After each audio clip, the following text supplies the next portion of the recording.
roughly 91% of Americans hold some form of health insurance in the United States, and with skyrocketing medical expenses in recent years due to inflation, health insurance is definitely a necessity for a standard living. Therefore, a business like UnitedHealth Group, a healthcare and insurance conglomerate in the US that just reported Q4 earnings this week, could potentially be the investment you've been looking for as long as you're interested in gaining some exposure to the healthcare/insurance sector. They're the largest healthcare and insurance company by revenues and premiums respectively. So is this the guaranteed compounder we value investors need to add to our portfolios, or should we leave this to hedge funds? Well, stick around to find out as we talk about all that and more on today's video. Welcome to Everything Investing. I hope you're having a great day. Today, we are going to break down this business, starting with the fundamentals, going through their financial reports, and we'll be ending off the video using our intrinsic value calculator seen on screen, which will identify the buying opportunities with this stock to see if this really is a worthy candidate for our portfolios going forward.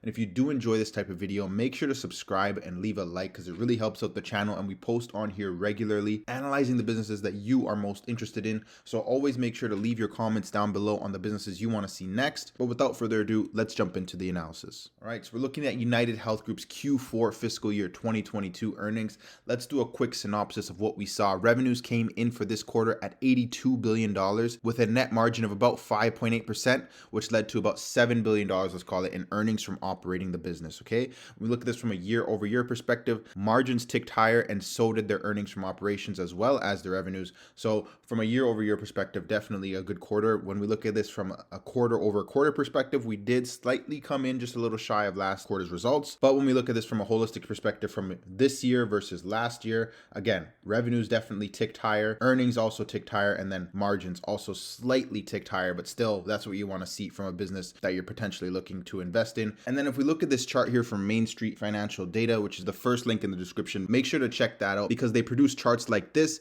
which really helps us break down the key investing data that us value investors need to analyze to make informed investing decisions. Well, this chart here specifically shows us the people served by United Healthcare. And as you can see here, they have a huge business here where they have about 50 million or so clients or customers in the insurance side of the business. And then when it comes to their Optimum Health, which is their medical side of the business, dealing with their services and products there, they have about 100 million or so people that are being served on that side of the business. Okay, so huge business, especially when you think about it. America has a population of what, about 350 million. So I mean, this really goes to show how big this business really is. And if we take a look at this second chart here from Main Street Financial Data, the revenue by segment, we can see here in terms of their insurance business, that rakes in about, let's just call it 50 billion per quarter in insurance premiums. Then we add on their medical or Optum business here. Altogether, that brings in about over $100 billion in revenues. But then we do have eliminations, which is effectively revenues that they can't recognize of about, 28 billion or so. So we do have to make an adjustment there.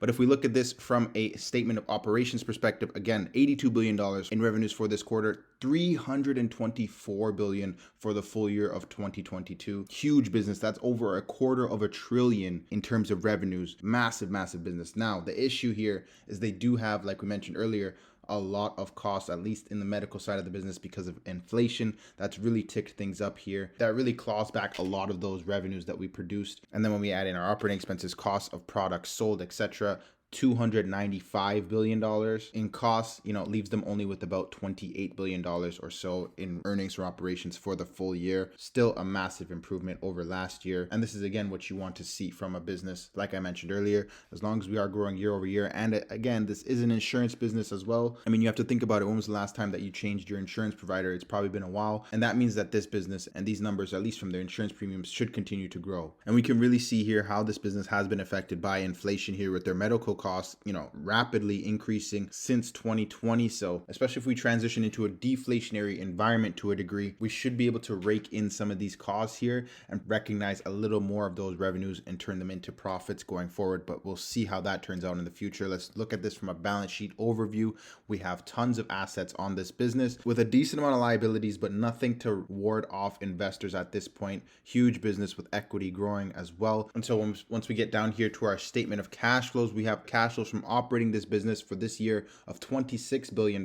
Deduct our capex of about $6 to $7 billion. We're left with about, let's just call it $20 to $19 billion to reward shareholders. Well, How exactly do they reward shareholders? Well, right now they're focused on buying back shares, paying out that dividend, and then they're also taking on an equivalent amount of debt, primarily because they spent about $21 billion on acquisitions, and that's how they really plan to grow this business in the future. They like to grow through acquisitions, which helps them recognize more revenues each year as well, adding on to the business that they already have. All right, and so based on the information we have so far, they've been able to produce about $28 billion in earnings from operating the business for fiscal year 2022. If we anticipate that going forward, they can produce about $30 billion in earnings. And if we require a 10% return, they do also pay a dividend that if they grow at a rate of about 8%, which is in line with their historical results, and then that drops down to just about 6% for the 5 to 10 years after that on a 23 PE, like they're currently kind of trading at, this business should actually be worth about $866 per share. They're currently trading just under $500 per share.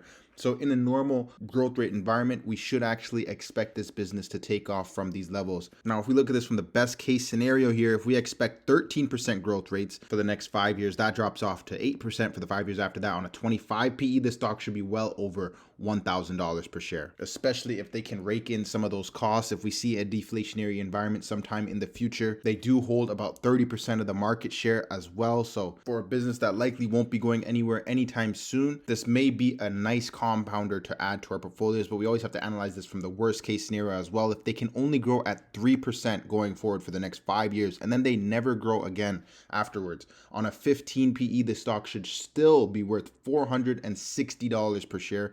That is just $30 off where we are currently trading at, which goes to show how massive this business is, and that even in the worst case scenario, we're probably trading in and around that margin of safety for this business. I mean, this is a business that has been able to compound year over year over year. If we look at this just from last year, from 2022's perspective, unlike most of the market, they're actually up, not much, but still they're actually up about that 6% for the year of 2022, while most of the market is down, which again goes to show its strength even in a challenging environment, because people will always need healthcare and insurance no matter what kind of economic environment we are in. Now, they are doing buybacks while they are up at these highs. I'm not a fan of that. I typically like when businesses repurchase shares, down towards their historical lows, because they'll really profit on the back end. The issue is, especially if they're doing buybacks up here and we do see some kind of drop off, that's really also going to impact the business negatively, because they'll own shares at higher prices than they're actually worth. But like we saw from our calculator, we do anticipate that this business will actually rise higher, especially once we see